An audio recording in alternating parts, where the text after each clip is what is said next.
Hello મિત્રો, આજે છે 17મી મે 2024. તો 17મી મેનો ઇતિહાસમાં શું મહત્ત્વ છે તો તેના વિશે આજે આપણે ચર્ચા કરશું. તો 17મી મે એ ઇતિહાસમાં ખૂબ જ મહત્ત્વ ધરાવે છે અને આજનો દિવસ એ વિશ્વ દૂરસંચાર દિવસ કહેતા કે વર્લ્ડ ટેલિકોમ્યુનિકેશન ડે તરીકે ઉજવવામાં આવે છે. તો વર્લ્ડ ટેલિકોમ્યુનિકેશન ડે, જેને world telecommunication and information society day તરીકે પણ ઓળખવામાં આવે છે અને તે દર વર્ષે 17મી મેના રોજ ઉજવવામાં આવે છે. અને આ દિવસ 1865માં ઇન્ટરનેશનલ ટેલિકોમ્યુનિકેશન યુનિયન કહેતા કે ITUની સ્થાપનાને ચિહ્નિત કરે છે અને ICTના આજના વિશ્વમાં માહિતી અને સંચાર તકનિકની મહત્ત્વપૂર્ણ ભૂમિકાને પ્રકાશિત કરે છે. તો આપણે તેના ઇતિહાસ વિશે વાત કરીએ તો તેનો ઇતિહાસ કહે છે કે ITUની સ્થાપના ક્યારે થઈ. તો ઇન્ટરનેશનલ ટેલિકોમ્યુનિકેશન યુનિયન એમની સ્થાપના 17મી મે 1865ના રોજ કરવામાં આવી હતી અને જ્યારે પેરિસમાં પ્રથમ ઇન્ટરનેશનલ ટેલિગ્રાફ સંમેલન પર હસ્તાક્ષર કરવામાં આવ્યા હતા. તો ITU હવે સંયુક્ત રાષ્ટ્રની એક વિશિષ્ટ એજન્સી છે જે માહિતી અને સંચાર તકનિકને લગતી તમામ સમસ્યાઓ માટે જવાબદાર છે.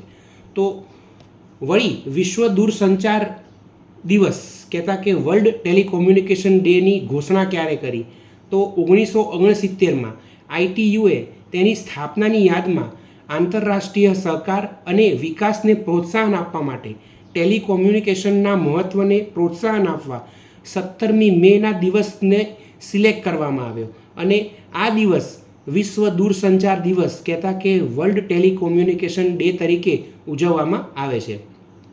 તથા ઇન્ફોર્મેશન સોસાયટી ડે સાથે તેનું મર્જ કઈ રીતે કરવામાં આવ્યું તો નવેમ્બર 2005માં world summit on the information society WSIS એ યુનાઇટેડ નેશન્સ જનરલ એસેમ્બલીને 17મી મે વિશ્વ માહિતી સમાજ દિવસ તરીકે જાહેર કરવા માટે હાકલ કરી હતી, જેના પરિણામમાં જનરલ એસેમ્બલીએ માર્ચ 2006માં એક ઠરાવ અપનાવ્યો હતો અને ત્યાર પછી ITUએ બે ઉજવણીને વિશ્વ telecommunication and information society day કહેતા કે WTISD તરીકે ઓળખવામાં આવે છે.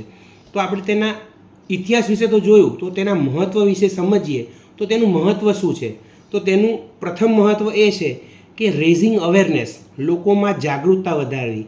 તો WTISDનો ઉદ્દેશ એ હતો કે ICT સમાજ અને અર્થવ્યવસ્થા લાવે તેવા લાભો અંગે જાગૃતિ વધારવાનો છે અને તે હાઇલાઇટ કરે છે કે કેવી રીતે ટેકનોલોજી ડિજિટલ વિભાજનને દૂર કરી શકે અને ટકાઉ વિકાસને પ્રોત્સાહન કહેતા કે સસ્ટેનેબલ ડેવલપમેન્ટને પ્રોત્સાહન આપી શકે છે.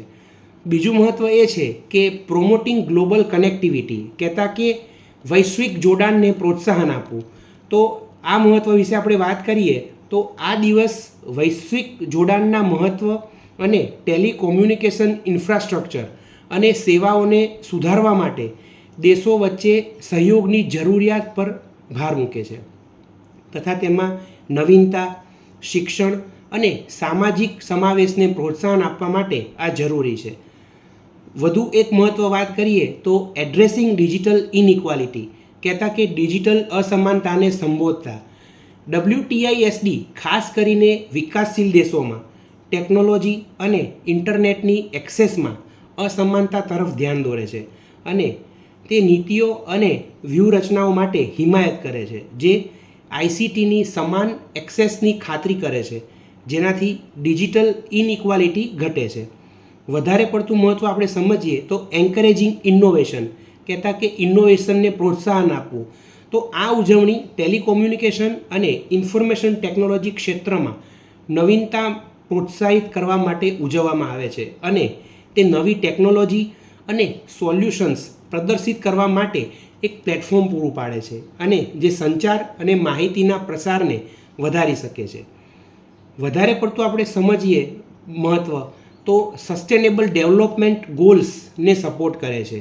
તો ICT એ સંયુક્ત રાષ્ટ્રના ટકાઉ સસ્ટેનેબલ ડેવલપમેન્ટના લક્ષ્યોને હાંસલ કરવા માટે નિર્ણાયક ભૂમિકા ભજવે છે અને WTISD આરોગ્ય, શિક્ષણ, આર્થિક વૃદ્ધિ અને પર્યાવરણીય સ્થિરતા જેવા ક્ષેત્રોમાં ટેકનોલોજીની ભૂમિકા પર ભાર મૂકે છે તથા દર વર્ષે WTISD એક વિશિષ્ટ થીમ ધરાવે છે જે ટેલિકોમ્યુનિકેશન અને ICTના વિવિધ પાસાઓ પર ધ્યાન કેન્દ્રિત કરે છે અને આ થીમ્સ વર્તમાન પડકારોને સંબંધિત કહેતા કે એડ્રેસીસ કરંટ ચેલેન્જીસ એના માટે અને ICT સેક્ટરમાં ઇન્ફ્લુએન્સિંગ ઓપોર્ચ્યુનિટીઝ તથા તકોનો લાભ લેવા તરફ સીધી વૈશ્વિક ચર્ચાઓ અને ક્રિયાઓ કરવા માટે મદદ કરે છે તથા WTISDની ઉજવણી કરીને વૈશ્વિક સમુદાય વધુ સમાવિષ્ટ કહેતા કે